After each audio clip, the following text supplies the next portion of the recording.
মুখ্যমন্ত্রী মমতা বন্দ্যোপাধ্যায় সম্প্রতি উত্তরবঙ্গের জন্য মহাকাল মন্দিরের উদ্বোধন করেছেন। মন্দির উদ্বোধন না, মন্দিরের কথা ঘোষণা করেছেন যে মন্দির ওখানে একটা হবে।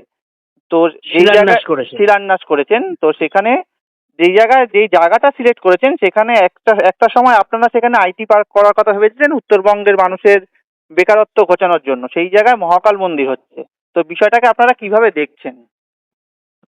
না দেখুন, মন্দির তো হতেই পারে, মসজিদও হতে পারে, হুম। কারণ ভারতবর্ষের যে কোনো মানুষের তার ধর্মাচরণ করার পূর্ণ অধিকার আছে। হুম। ভারত যেটা ধর্ম নিরপেক্ষ রাষ্ট্র, তার দুটো গুরুত্বপূর্ণ কথা আছে। একটি কথা হচ্ছে যে ভারত রাষ্ট্রের নিজের কোনো ধর্ম নাই, হুম। এক। দ্বিতীয় নম্বর হচ্ছে ভারতের যতগুলো ধর্ম আছে তাদের ধর্ম আচরণ করার ফুল প্রোটেকশন তাদেরকে দিতে হবে। হুম। এই যে দুটো কথা যেটা আছে, সেই জন্য মন্দির হতে পারে, মসজিদ হতে পারে, কিন্তু সেটা কারা, কোনো ব্যক্তি করতে পারে, কোনো বেসরকারি সংস্থা করতে পারে, কিন্তু রাষ্ট্র কখনো করতে পারে না। হুম। রাষ্ট্রীয় অর্থে সংবিধানের 27 নম্বর ধারাতে পরিষ্কার লেখা আছে এটা, যে রাষ্ট্রের কোনো ধর্ম নেই, এবং রাষ্ট্র কখনো রাষ্ট্রীয় অর্থে, যে অর্থ তো সরকার, রাষ্ট্রীয় যে কোষাগার যাকে বলা হয়, সেই কোষাগারটা তো জনগণের কর দ্বারা এই কোষাগারটা গঠিত হয়। হুম। কোষাগার মানেটাই হচ্ছে জনগণের করের টাকায়। জনগণের করের কোনো টাকা দিয়ে কোনো পার্টিকুলার ধর্মীয় কোনো সংস্থা তৈরি করা, মেনটেনেন্স করা বা প্রতিষ্ঠা করা, এটা কখনোই এটা হতে পারে না, এই কথাটা বলেছে।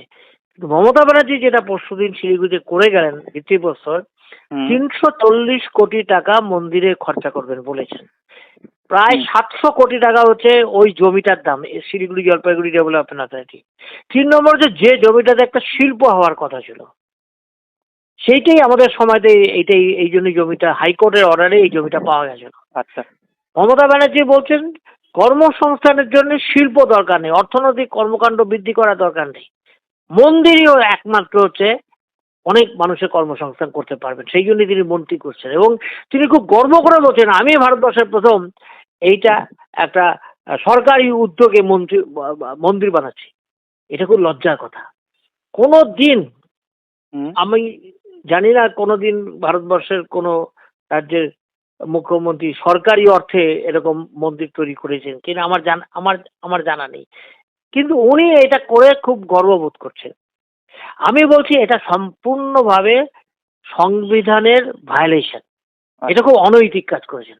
উত্তরবঙ্গে মানুষ শিল্প চায়, কলকারখানা চায়, রোজগার চায়, কর্মসংস্থান চায়, কৃষির উন্নতি চায়, চা বাগান বন্ধ, চা বাগান খুলতে চায়, হুম। উত্তরবঙ্গের ট্যুরিজম আরো বিস্তৃত হোক সেটা চায়।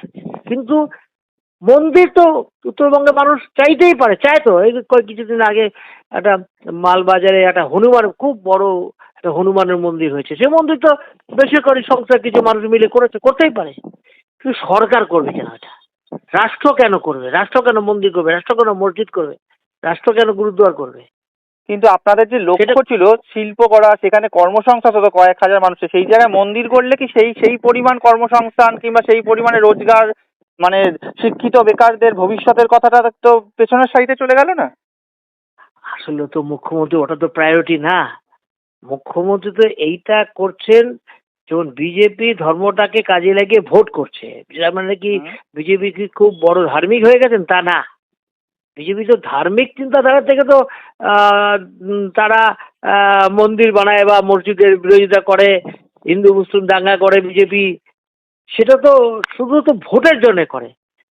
এখন মমতা ব্যানার্জিও দেখলাম আমি, মুখ্যমন্ত্রী নিজেও যা করলেন, হুম। এইটা প্র্যাকটিক্যালি তো সুবিধা পাইয়ে দেওয়া হলো বিজেপিকে।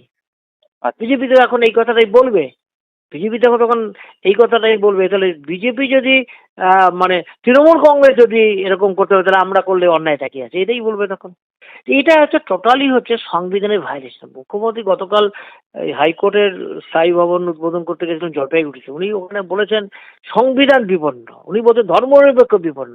আমি বলছি একদম ঠিক বলেছেন উনি, কিন্তু সত্যি সত্যি সংবিধান বা ধর্মনিরপেক্ষতা এটা যেমন বিজেপি যেমন বিপন্ন করছে, মুখ্যমন্ত্রী মমতা ব্যানার্জিও কিন্তু যা আচরণ করলেন শিলিগুড়িতে মন্দিরের ভিত্তিপ্রস্তর স্থাপন করে, উনিও কিন্তু একই রকম ভাবে সংবিধান এবং ধর্মনিরপেক্ষতাটাকে বিপন্ন করলেন বলেই আমার মনে হয়।